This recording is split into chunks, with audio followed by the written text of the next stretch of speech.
મીઠા પાનના લડ્ડુ બનાવવા માટે 1 ચમચી દેશી ઘી લીધેલું છે, અડધો કપ મિલ્ક પાવડર છે, અડધો કપ દૂધ છે,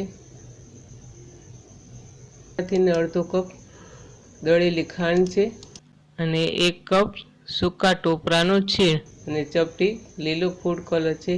બધી વસ્તુને આપણે ગેસ બંધ કરીને સારી રીતે મિક્સ કરી લઈશું। મિક્સ થઈ જાય એટલે આપણે ધીમો તાપે બધી વસ્તુને ખૂબ જ હલાવતું પ્લાસ્ટિક શીટ ઉપર 3 થી 4 વાર મસળી લેશું અને 1 ચમચીનું માપ લેશું અને તેને નાનો લાડુ બનાવશું। પૂરી સાઈઝ વણી અને તેની અંદર આપણે મીઠા પાનનો મુખવાસ નાખીને તેને આપણે લડ્ડુ બનાવી લેશું। તો આપણા પાન લડ્ડુ તૈયાર છે। જો તમને મારો વિડીયો ગમ્યો હોય તો મારી ચેનલને લાઈક, શેર અને સબસ્ક્રાઈબ કરજો। તેને આપણે તૂટી ફૂટીથી આપણે ગાર્નિશ કરી લઈશું।